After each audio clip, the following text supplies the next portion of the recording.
Welcome to another podcast. I still don't have a name for the podcast, so we're gonna figure that out. Yeah. I can't decide if it should be the Gigg or not, or anyway. But we have the Gigg or notter? We have What you just said? Heidi Powell here, which Heidi and I go way back. So we're so excited to have you. Thanks you. I'm excited to be here. Yeah, Thanks for having me. Is it warm in Arizona right now? No, it's really cold. Oh, it was yeah, like let's hear it. 43 degrees. Oh, the for day real? before I left, yeah. And then the day I left, it was 60. So it's a crazy like up and down, high and low. It's freezing. Oh, well, Yeah. okay. But that's still warmer than here. And you guys don't have a bunch of white stuff on the ground, and we are 2 feet of that in our backyard. So it's very cold. Yeah, I know. Anyway. It doesn't feel super cold though here. For some Really? reason. No, I think because it's like dry. Okay. You Well, know? I hate the snow, and I really hate it. And I think we have like historical snow this year, for real. Like the Really? highest and the most snow that we've had in decades. So Well, that's good. anyway, I am so excited to have Heidi on here for a number of reasons. We're gonna have some fun. We're gonna talk about some glory day stuff, and we go way back. Junior high, high school, and even college. We had a couple college classes together. We did we Yes. studied.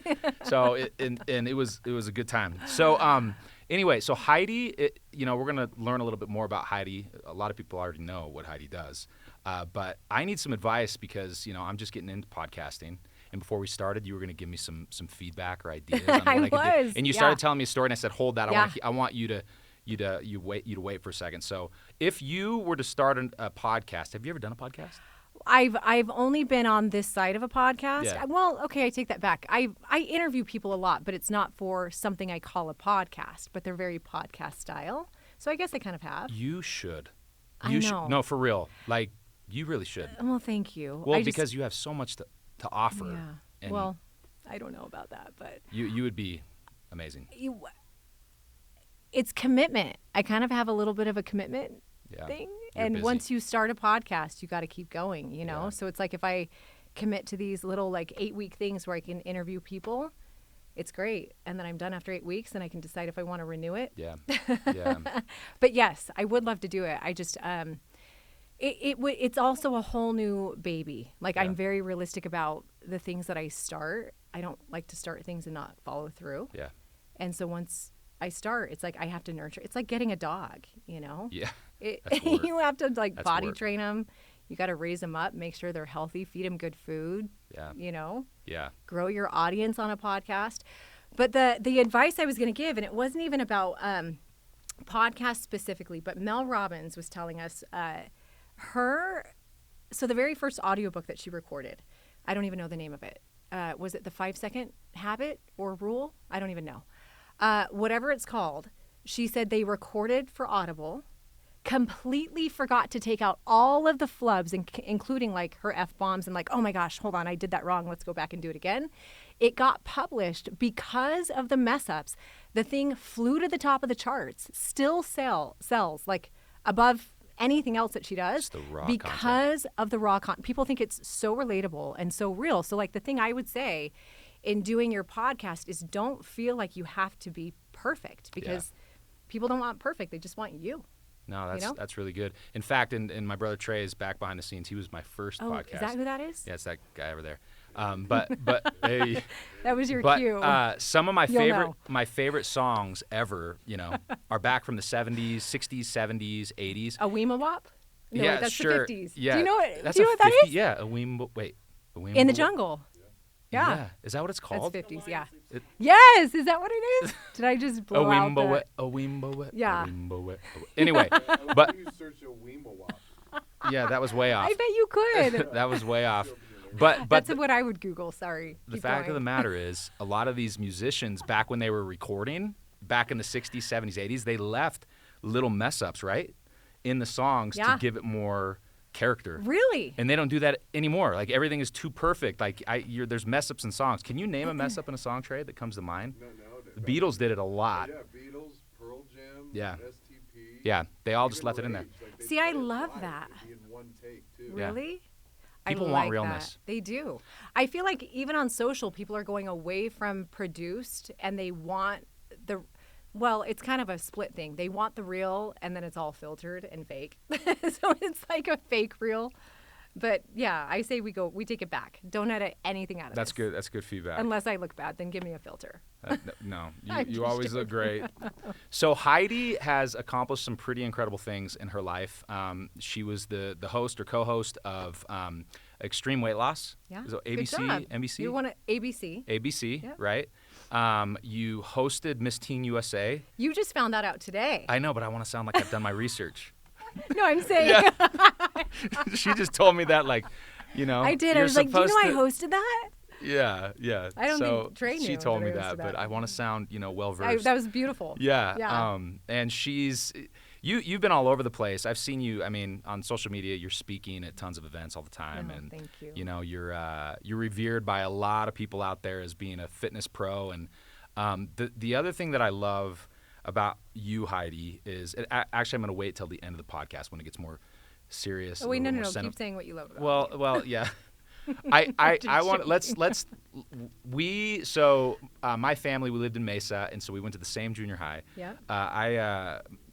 Not to embarrass someone, but I had a brother that was quite interested in you, to the point that there's a fun story. I would like to hear about your first kiss. About Heidi. my first kiss? Yeah, your first kiss. This is. Have you ever do told we the want to story? hear about the first kiss that I chose or the first kiss that chose me? Because they're two totally different stories. Let's talk about the kiss that found you. So the kiss that was stolen from me? Yes. Yeah, yes. we can talk about that. And before we get into it, have you ever told this story anywhere? No, I mean, my kids know, Okay. all the people that I work with know. They have, I mean, it's been told many, many times. I don't think it's ever been told This is an publicly. exclusive. Ladies and gentlemen, an exclusive. You need something here that goes on across the the No screen Name right here Podcast. that says, doo-doo, like Dun, only, dun, dun, dun. All right, so exclusive. Heidi, tell us. I feel like you would do a better job telling it. So in short, here's how I remember it. I remember in 8th grade, there was this boy who really liked me, and I was completely uninterested in him. I was uninterested in anybody because I had a dad who was super overprotective. Yeah. Grant Senior. Yeah, very controlling, and he never wanted a boy to touch me ever. Well, I think that's every dad. Yeah. But I mean, so much. I actually had fear of a boy liking me because if a boy liked me, I didn't want my dad to wrongly assume that I liked the boy because my dad might get upset with me. That's a whole different story. We could go into childhood trauma on another episode of this. Yeah, We're not going to go there sure. today, unless we want to. But I actually remember running for 8th grade president. Oh, wow. And this boy ended up running for 8th grade vice president on my tail. Did you I didn't know. No, I didn't know this. We still don't know who the boy is yet, but keep going. Yeah, we don't know who he is. Yeah. Anyway, long story short, he would come over to my house occasionally with my brother, and I just remember always avoiding anybody who felt like they were coming over for me because my dad, and what. But I really wasn't into boys or him. I'm being honest. The last day of home ec, we were in the same home ec class. Do you know what home ec is? Yeah, I mean, yeah. people these days don't know what home ec is because they don't have it. They have something called life skills. It's where they teach you to bake, they teach you to cook, they teach you to, you sew like boxers and stuff in the class. This boy was in my home ec class with me. And on the last day, I remember him coming up to me and he's like, Heidi, I have a magic trick for you. And I'm like, okay. I haven't heard this. And he said, close your eyes and count to 10. And I'm like, I think I said no at first. I'm like, no, that's okay. And he's like, no. I think he even said, trust me. Oh, wow. I see. So I closed my eyes and I counted to 10. I counted to 1, 2, 3, 4. And then he kissed me. This boy that I was not interested in. Kissed me, stole my first kiss. And I was mortified. What happened? I probably turned the shade of red on that LA Dodgers chair right there, that tag, and was super embarrassed. I don't remember what I did, except I do remember I went home and somehow my dad found out. I don't remember if I told my dad. Gmo probably told him. Gmo, my brother. Yes. Gmo's my older brother. This boy was the same age as my brother. Year older, right? A year older, Yeah. age-wise, Yeah. same grade Yeah. as me in school. Yeah. And that night, this boy and Gmo happened to be at the same party. Which I also End of was school attending. party. Oh, you were there. Oh yeah. So you remember. Well, you got to hear my side. So get ready. And all I remember hearing is that my dad found out where they were, Showed up in his Jeep or whatever car he was driving at the time. And my dad was like 6'1", ripped. probably 215 Like- pounds like the of ripped. muscle, like Mr. Clean, bald head, a lazy eye. You know what I'm saying? Like sweating, terrifying. just like scary. My dad was scary. And I remember hearing he got in this boy's face and chewed him out. Oh, And- he walked into the party, identified this boy. Oh no! He walked into the party. He walked into the party. Yes, because here's what happened. So here comes my side. Been on the driveway. How do you know this? I don't know. I heard this story. Yeah, Trey knows the story somehow. So, but here's what happened. So I was in the back room, Yeah. with some friends, and No, you're with one person. But go ahead. This is so. I was in the Therese- middle of kissing a girl that I was attracted to. You're an idiot. Wait, who was this? Can we know, or is it not Um, appropriate it for was, this podcast? It was Megan Turley. Oh, I love It was Megan Megan. Turley. Door was left Megan, open. I love her. Megan Yeah, Allen. she's great. Yeah, she's Yeah. great. She's great. She lives right by me now. We have to tag Megan. So Megan, we were talking in the back, and You it were was just like talking a in the peck. Yeah, no, for real. Yeah, right, Trey. Yeah. So Andrew Turley comes flying in, which happens to be Megan's cousin, right? I didn't know that. I yeah, didn't know they were isn't it? cousins. Aren't the Turleys cousins? Anyway, so, and he's like, Scott, Heidi's dad showed up and just got in Trey's face because he kissed her. Oh, you gave away the name. Oh yeah. So it's this guy. Yeah, so, and I'm like, what? So I leapt up from my feet or from the couch or from Nimbly, yeah. like Jack be nimble, Jack be quick. Yeah. Leapt up. and I remember getting to Trey and he was just like, yeah, that happened. Anyway, but It was, my Pretty dad intense. was very protective. yeah, And actually, it's a thing, again, like, we won't go into it here, but like, he was so, I don't think I understood it for a really long time until recently, just like, hey, he was doing the best he could to protect his little girl, you know? And he did not want me to end up down the wrong path. And so he kept me cooped up. I was grounded almost all of high school. Yeah, I was. I said I was like in a castle.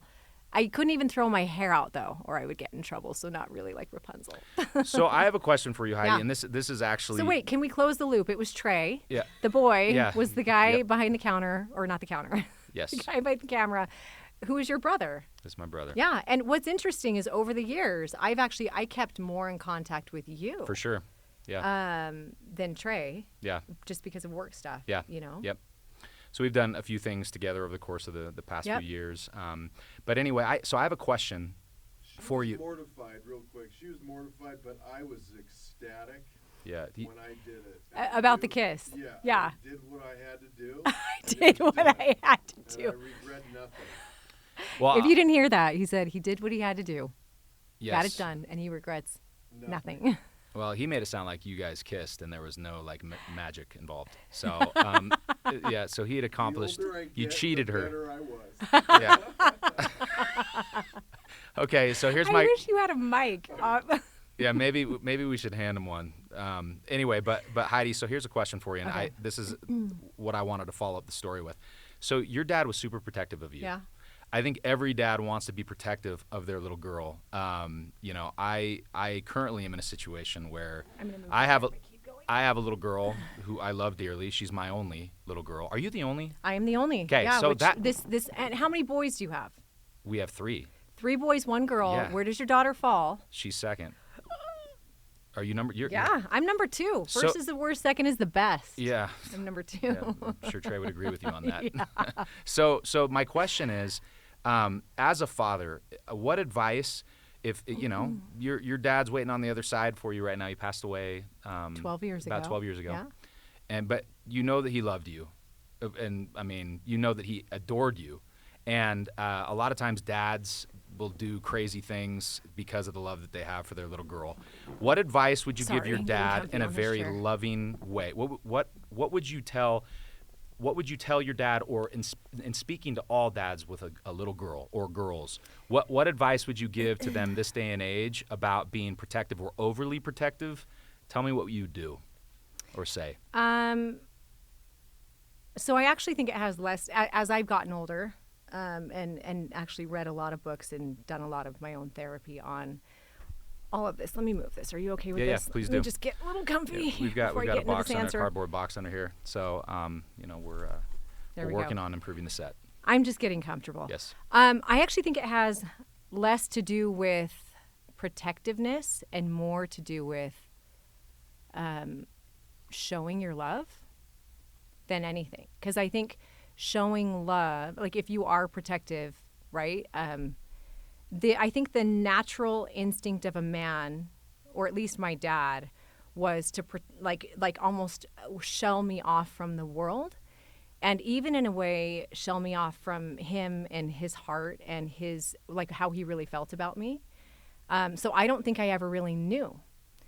And I in the research that I've done and the therapy, there is such a huge connection between a father's relationship with their daughter, his daughter, and how she turns out or what she has to go through to become her best self. And I think that the less connected a father and a daughter are, like the less vulnerability, the less unconditional love that exists, or the less connection, the harder the path is for the daughter to travel, right? Yeah. I actually was recently talking to a guy named John Acuff. Mm-hmm. I love what he had to say because I was asking him a similar question about his daughters. He's a father of 2 girls.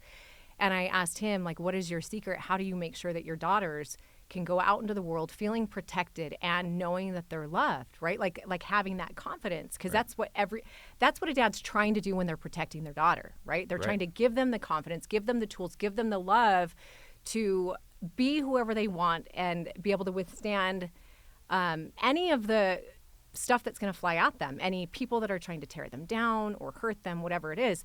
And his response was so good. It was something along the lines of, my job as a father is to fill them up so much with love that when they go out into the world and inevitably tip over, not all the love spills out. And I love that. Wow. So they always have ample amounts of love from their dad, because that is, hands down, it is the most important love. And I think most dads love their daughter. I'm not going to say all, because I'm sure there are some that do not Yeah, kind for of sure, of adhere to course. that. I know my dad loved me, but his way of showing it had me not feeling like it for many, many years, until probably this last year as I had some of my own breakthroughs.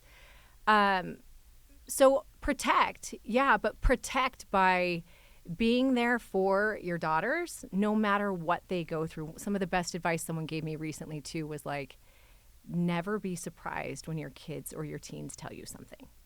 Never. Like, never show shock, never show surprise. Just listen. And because the So true. more shock and surprise you give, the more likely they are to not tell you more, or know that they got a reaction and rebel if that's the kind of a child that you have. So I think it all boils down to just you giving your daughter a hug and like letting her know with your words how much you love her, so that your actions make sense. Because I wasn't able to make sense of any of my dad's actions because there was no verbal cues or words to tie them in. Does that make sense? Totally makes sense. I want to kind of build upon something that you mentioned about your response when your kids talk to you about something. That's actually one thing that Trey and I and the rest of my siblings very much benefited from with our parents. They really they made it very, very clear that they grew up too. Oh. And so anytime we made mistakes, and we have one of the funny stories of all time, you know which one I'm talking about, when Dad made it clear that he had grown up as well. Because he didn't respond in a way like, "What are you guys doing? How dare you do this?" or whatever. And what had you done? What was the... I don't know if We leave that out. we're gonna have to leave that out, We're knowing. just young men doing our best. Yeah. So as young Do I men, know this story? you need to hear this story. No, you need to tell the story to Heidi. So, but I will. Okay. but the fact of the matter is, in the moment where he could have been So like, Trey and I are friends again. yeah, I feel like Trey and Heidi are friends. I tried to do the magic trick again. But She knew it. in the moment that my dad approached us, he could have lit us up, which most Yeah. dads probably They would would have. Yeah. He stayed low key and just said, "Boys, let's talk when you're ready." We were playing Sonic the Hedgehog, Oh. Sega Genesis, remember? Said put it on pause. He says, "Boys, we need to chat about something." He goes, "I just want you to know, I grew up too." Oh. And he said, and then he just walked out the door. And then Really? Trey and I had some words. It's a great story. It really is. But I absolutely agree. Sorry, these things are not. No, you're good. We're gonna get there, ladies and gentlemen. You're good. Yeah, we're gonna get there. I'm just trying to figure out where I can lean over and Yeah, not have my yeah. mouth on the yeah, mic. these are not the best chairs, but we're doing. No, our best I think over this is awesome. Yeah. This is better than I have. I would be doing it from my phone, I'd be like talking to this, So, you're good. to add on to dad and daughter, you said dads need to show love. Can you give dads out there, as a daughter, give dads some ideas around what showing love to your daughter looks like? One of the things that because I've been married a couple times, and actually when Chris and I were together, one of the things I suggested that he start doing with both of the girls separately is daddy-daughter dates. Like, I remember the church I grew up in, we always had like a daddy-daughter outing, right? Yeah. And it was awesome. And I used to go with my dad, but that was like the one thing I did with my dad ever. And having like a regular date night with your wife, why do you do that? You do that so that you stay on top of the relationship. You build the relationship. You're essentially building it's like a fail-proof formula to make sure you connect. You put your phones down. You're with each other. You're tuning out the rest of the world. Well, I think you have to do that with any relationship you want, whether it's your employees or your friends or your grandma and grandpa and your daughter, right? Or daughters if you have more than one. But a time, whether it's once a week, once every 2 weeks, once a month, it doesn't matter. Like, something is better than nothing. If you're going from nothing, maybe it's every other month, and that means the world to her. But just something where you and she connect every single fill in the blank, 2 weeks, 1 week. Like with it's equally as important with me and my daughters. I do a once a week lunch date with Marley every single week, like without fail. And a dad needs to do the same thing. It's not just moms needing to connect with their girls, it's dads. Also, I think just like I was telling Trey this today. One of my friends from high school, one of our friends, she and I went out to lunch, and I love what she was saying about her dad. She said, my dad and I she had traveled a very straight line in life and has the most amazing faith, and it's just like unshakable. And she's amazing. I'll tell you later. And for me, we were raised in the same community.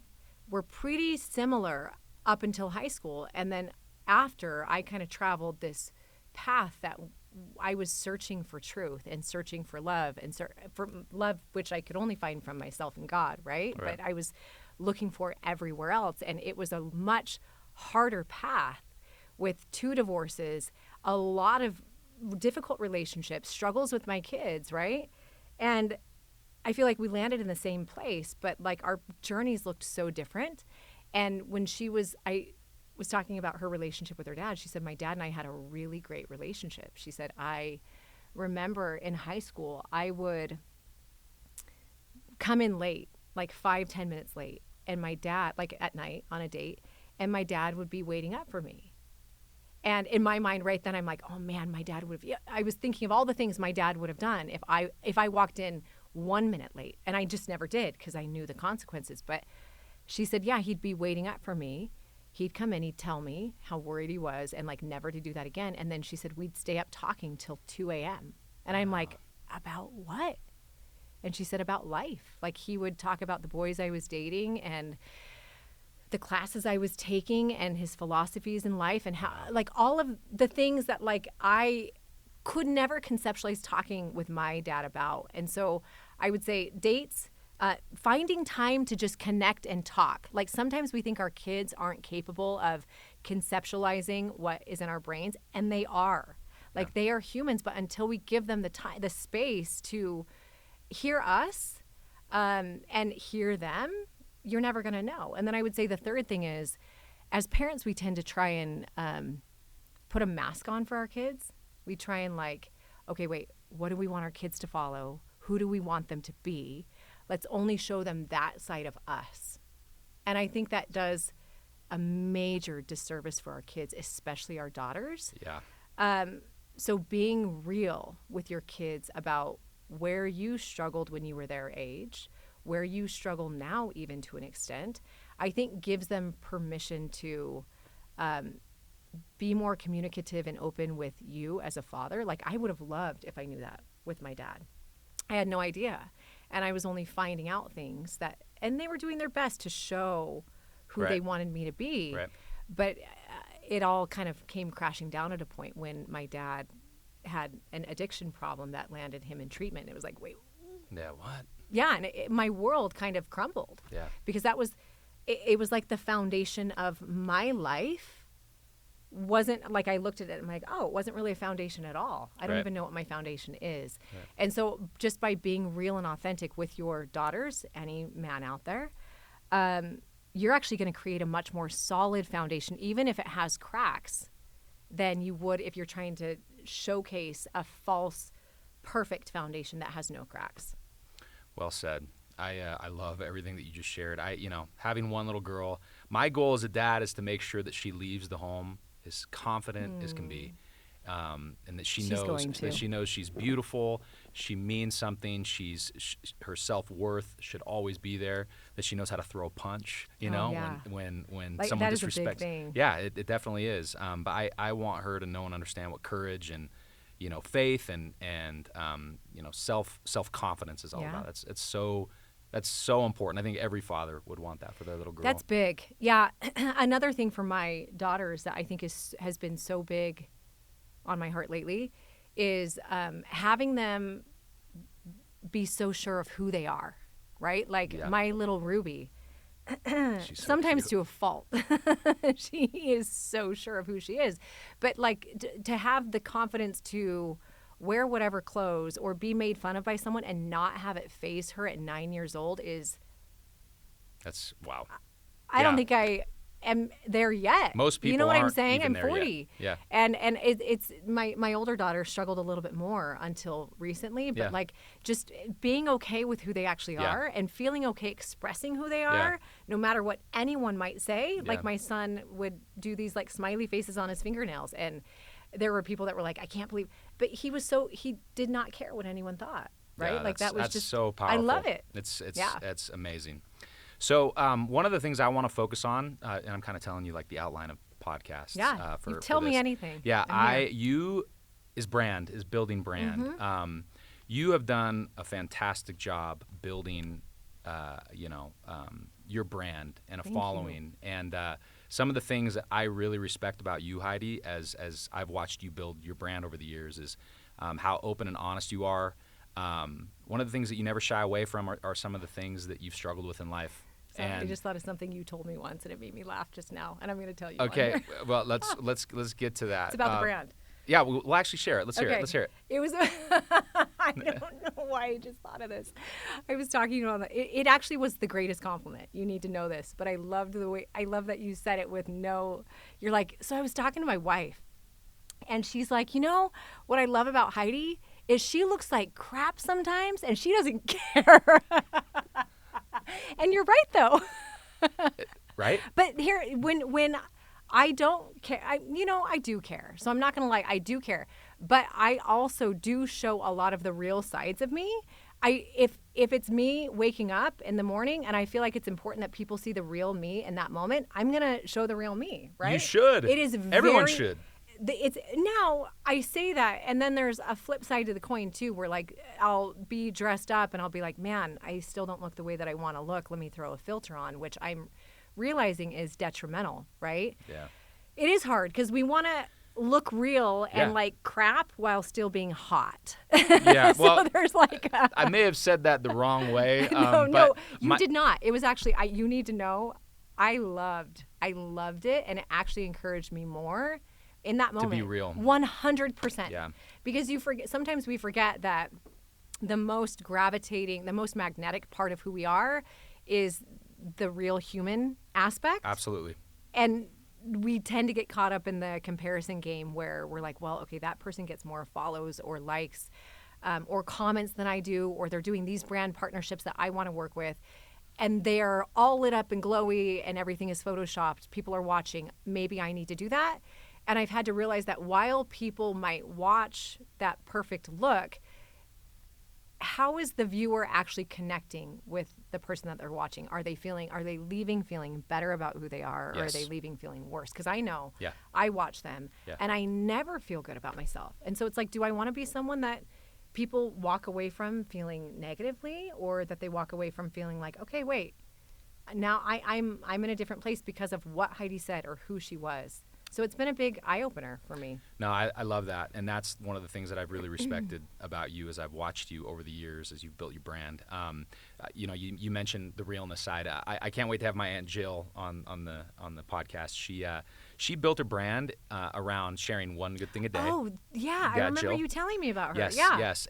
But one of the things that she did brilliantly is she opened up about her addiction to alcohol. Wow. And how she struggled with alcohol for many years, and to the point where she had to go to rehab. But Good for her. There are That's women huge. all over the world that have connected with her or found common ground because they too have struggled with alcohol. Fill in the Yeah, blank. that's right. Yeah. That's right. So with that being said, the other thing I wanted to talk to you about, with regard, social media is an incredible place as well as an incredibly dangerous place. Mm-hmm. You are a beautiful woman, full of Thank confidence, and but even you, believe it or not, everyone have struggled with appearance or body dysmorphia. Do you feel that social media plays a role in that, and what advice would you give to people that may struggle with that same situation? Tell us about your experience with that. So there's a couple things I want to say. If I lose track of the question, remember what you just asked, because I'm going to say something first because I feel like it's important. Because one of the hardest things about social media is seeing potentially somebody like me and saying she has this many followers, I could never be like her, and we start immediately comparing. I think it's super important for people to know that while I have a certain number of followers, it's not all because of me, right? Like I got really, really lucky. I never strived to build a brand ever. Once it was there, I will always take an opportunity that feels like it's aligned with who I am and what I'm doing. But I got really lucky in that my ex-husband and I created a TV show that he was first the host of. You brought it up at the beginning. And over time, from the behind the scenes that I was working, was brought onto screen. And it was then and only then that I started any social media. I had never had, I despised social media. Yeah. Never had a MySpace. I never had a Facebook. It didn't make sense to me. The world that I wanted to live in was the world that I was in, not the world that I'm not really in. So my followers are the result of a lot of things that I feel like I could say that I was lucky, but I believe it was a part of my God-created path. I needed to run into Chris. I needed to create what I did with him. And I needed to be put in a really uncomfortable spot to grow, because in front of a camera, now I'm fine with this. I was really terrified of this. This was not like a path that I ever would have chosen.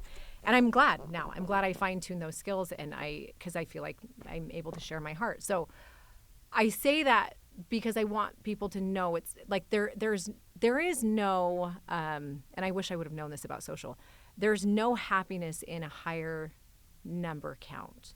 There's none. No. I think people think it's like lottery syndrome. Like when I win the lottery, then I'm going to be happy, right? Yeah. When I have 500,000 or 1 million followers, then I'm going to be happy. You're actually more miserable when you win the lottery and you don't know what to do with the money and people are coming after you and you, right? You're left to whatever. Same. When you have more followers and there's more responsibility, there's more pressure to create content. There's more money to support the business that you have, and people don't realize what goes into it, right? So I think that's really important. Also, when there's more eyes on you, there is more pressure Absolutely. to look a certain way, be a certain way. You're susceptible, very susceptible to overanalyzing everything you say. And pretty soon you begin to become who you think your followers want you to be instead of who you really are, right? Amen. Yeah. And in fact, with the show Extreme, I've probably only watched 2 episodes, and it was on for 5 seasons. And the reason I only watched the episodes where the people were like, "Hey, let's sit down and watch it together," and the reason why is if I were to watch this again, I would pick myself apart, and I have no desire to. I know if I watch me and I see things I don't like, even if it's me saying or touching my hair, it's gonna stop me next time from being who I'm meant to be for the world. Like, so true. I might not like me, but people like me, and not everybody, but like, it's so true. I'm the same if way. I change it, then I'm same changing what way. I'm meant to do, you know? That's so well said. That is. Thank you for sharing that. All those words are Yoda wisdom. Oh, I don't know like about for that. real. But here's the next question. Going back to the original question. How dysmorphia. Yeah, how is that? So how is that possible? Because man. it's almost, not that it's frustrating for, some women to see or even men. How can you're in great shape, you take care of yourself. How in the world could that ever happen to you? Well, I think it's more, that's who I was. At my core was insecure, sad, not confident. The result of how I was raised. I don't want to say how I was raised. The result of how I interpreted my childhood. I was insecure. I left home completely broken. And so I've grown into a more confident version of myself. I still have a ways to go. I think we all do. You're still combating, even thoughts For now. 100, and I forever will. Like, I think we've never arrived. We're always making steps to arrive, to continue arriving. But yeah, I struggled with a decade-long eating disorder that started when I was 15. I'll try not to go too deep into this, but it did start when I was 15 years old because I was a cheerleader, a gymnast. I had blown out to my knee twice. Oh, wow. And had surgeries, and just my undeveloped brain didn't understand that, like, I could eat food and have it go to you don't really understand, right? So I thought, if I eat food now and I can't work out, I am going to get fat or have fat, and I'm going to be unattractive. I won't be my mom, and my dad loves my mom. I want my dad to love me, all that stuff, right? Yeah. So I started with anorexia, turned to bulimia because I was force-fed when I started losing weight, and bulimia actually led to a food addiction. And because I was like, all the food I had been depriving myself of for years was now available, and I could get rid of it. So it kind of was this crazy, crazy thing. That then I had to kind of combat that. And so and just to kind of give a little more to the story, my very first job after high school was at a place called Vito's Pizza. Do you remember Vito's in Arizona? Yeah. Oh, yeah. So I was the hostess there. Oh, wow. Yeah. Hi. I was very friendly at the front. Welcome for people. to Vito's Pizza. Yeah. And this is true. I actually have only told this story a couple times at the event that I had. But I remember sitting there at 18 years old. I was bulimic, not good. I mean, and just so sad and insecure about what I had I didn't know what the difference between a growth and a fixed mindset was. I was very fixed mindseted. Like, if I was not born good at something, I'm not meant to be good. If I'm not smart at this, it means I'm dumb. If I am not athletic, like if I'm not strong, then I'm worthless, right? And my leg and all the different things. So I would sit there at Vito's, and I would look at this girl named Kim, who was a waitress. And I remember sitting there, this is real, being like, oh my gosh, like, how does she do that? I could never be a waitress. Like, there's got to be like some license she has to get. I don't even know where I couldn't do it. Like, I had so many things from things my dad would say, like I couldn't do it on my own, like, whatever it was, programmed into my head that I did not believe I was meant to even be a waitress. Wow. Like, my next job was at Bank One in the call center. Like, I did the lease and loan department, and I remember thinking that tellers in a Bank One branch, I'm like, I don't even know how they could do that. I would look at these things and think it was completely unattainable. I did not have belief in my ability to do anything until somebody actually believed. I got another job at the front desk of a mortgage company, and that woman who owned the company, Karen Greninger was her name, believed in me. And like when one person believed in me, I got excited and worked hard to create more belief in me. And it just spiraled in the most beautiful way into me becoming a processor, then the head processor, then a loan officer, then I was doing fix and flips, and then I felt unstoppable, right? And then I met Chris shortly thereafter, and then I feel like now I could do anything. But it was a thing that grew, and even through that, like I would say, as my belief in myself grew, like that little spark, and then I was like, oh my gosh, if I can do this, what else can I do? My dysmorphia, the grasp that it had on me, my body dysmorphia, shrank, right? So it wasn't like and I did a lot of therapy. I don't know that it was effective therapy because I was lying to my therapist because I was so ashamed of who I was. And I think we've all been there. We want our therapist to love us. So we're like, what do I need to say to like win them over?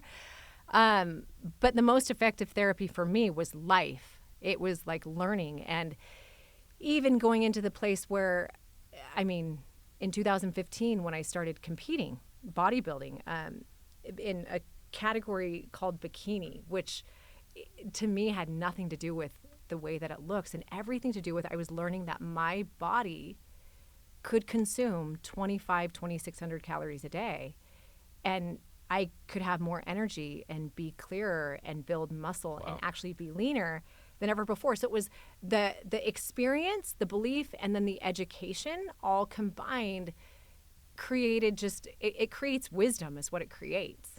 And that's how you overcome that stuff. It's like you got to put in the reps. Like we don't go to the gym and think we don't have to do bicep curls to get biceps. No, we go to the gym and we do the curls when we hate them the most. It's awesome. And those rules apply to everything, right? In any direction you're trying to go. So thanks for sharing that. I love that. So in kind of winding things down, you've had an interesting few months. I know that recently you had a friend that you were in a relationship pass away. And I'm sorry about that. Thank you. But, now life, it's a new chapter for your life. Maybe first, if you would touch on that. Yeah. And then talk to me about what's next for Heidi Powell. Yeah. After my most recent relationship, Dave and I had started, Dave Hollis was his name. Is his name, because I like to believe people still exist. Their soul exists. Absolutely. But he and I had started dating in July 2020. And it was about a 2.5-year relationship, and we were on and off over the past year. And actually I don't know if you know this, but in November, we actually had broken up, but we were still best friends. Like I think the older you get, the more depth you are able to create in relationships. And it doesn't have to be a romantic relationship. For sure. But friendships too. I only want people in my life that I can be fully who I am and they can be fully who they are. People who I can go deep with, right? And he fit that mold. He was a really great person with a really great heart. He, publicly shared his struggles that he had, especially over the past 1.5 years of his life. And he was actually actively working through them and trying to better them. And I think that was probably the thing I admired the most. But yeah, while we weren't together, he and I were super close. Yeah. Like he was still the person, like there was not a day I did not have a form of communication with him because he also worked with me. What I've been doing over the past almost 2 years now of my life, career-wise, he was actually the one who believed in me enough to trigger me to go, because I'd always been side by side with somebody in my work. Right. And so to have this man who worshipped the ground that I walked on and was like, you can do anything. And I'm like, no, because I didn't know that I could. And so to have him like continually like lift me up, and I had never experienced that with anyone in my life. So that's the thing I still miss. Like I think about it, I'm like, man, like I had a friend who thought I could move mountains and told me I could every single day. So it was heartbreaking. It was hard for me. And what's interesting about death is, and my mom and I have had this conversation because my dad passed away, and had some of the similar struggles that Dave had. But when somebody dies, you idealize all of who they are, which I think is a beautiful thing. It's probably God's way of having us take the things that are so great about a person and carry them on and inspire the world in the way that they're meant to. Right. But I mean, I spent a good handful of days being like, oh my gosh, like I'll never be the same again. Life will never, grief is a crazy thing. Oh yeah. And then with death, then it's like, okay, wait, here was the reality of the situation and we weren't meant to be. And, but then he had 4 kids. He left 4 kids behind. Yeah, and you love those kids. I had, and I still love them and I still keep in contact with them. But I think that was one of the harder things too. It's like, okay, every other week I had access to those kids through Dave, and my kids were friends with them too. And so to kind of know that is shifting, and my business, that I'm still inside of a challenge, a window of business where Dave and I would be doing this together. I had to navigate all of that without him. So it was a challenge, but also there's so many beautiful gifts inside of every situation. And I think the harder it is and the deeper the heartbreak is, the more beauty that's possible, right? Totally. And I had, the best support system going through this. Yeah. The absolute best support system going through it. And I also had kind of, for the past handful of months, had been bringing faith back into my life, which I did not have when my dad passed away. And I was on my way out of faith. And when my dad's passing actually had triggered me to be like, okay, maybe nothing exists. Yeah. Like existential crisis stuff. Like I actually had PTSD for months after I was pregnant with Cash. It was really a scary thing for me to feel like, hey, lights out and we're done. And I think that kind of guided some emptiness that I didn't even know existed until last year, So all that to say, I think I'm in the best place to have gone through what I just went through. That's really good. And going through. And it will continue going through it. And I'm not alone. There are a lot of people that are grieving and a lot of people that are going to forever be better because of who Dave was and because his legacy now can live on. And the bright that he was can shine like it wouldn't if he were still alive. Yeah.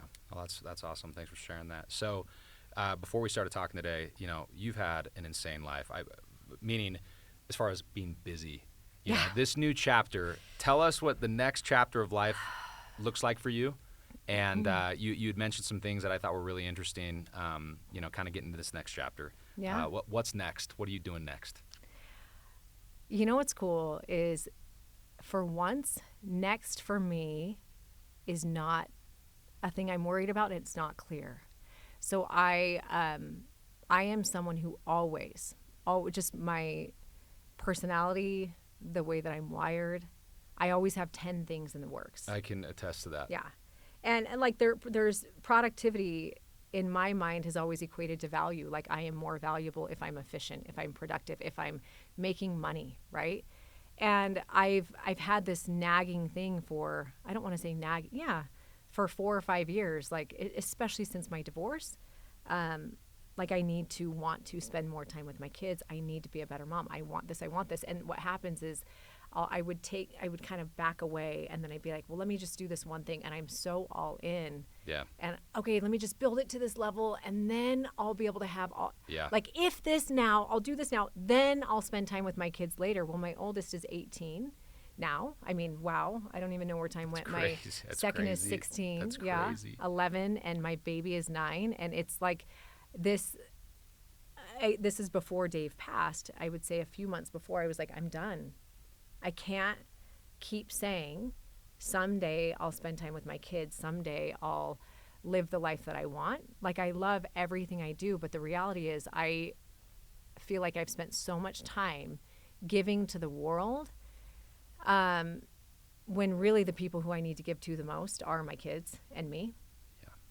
And so I completely, I would say Dave's death was a nail in the coffin for my old life, is what I've been saying. Like, it's like, okay, that was just confirmation that the way that I'm going is the way that I'm meant to go. And I'm actually taking all of the things that I was previously doing and all the things that I found. There was this really great quote, and I've said it, I'm going to butcher it, but it was like, the universe will continue to remove things from your life that you place your worth in until you realize it's not there.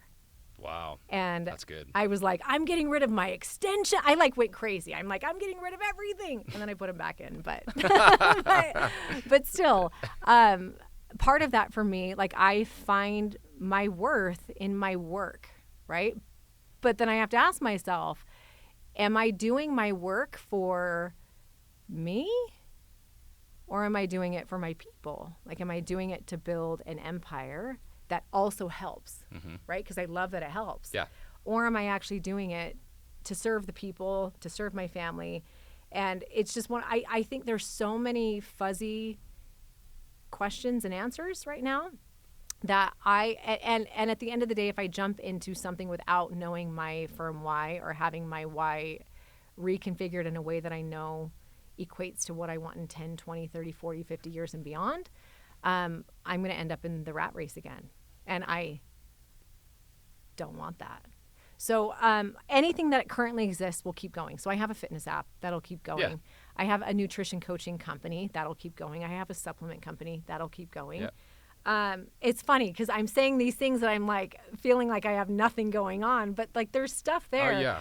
It's just what before I haven't even made my real entrance back to social media, and I don't know that I want to, like, because it's been beautiful to be able to step back with my kids.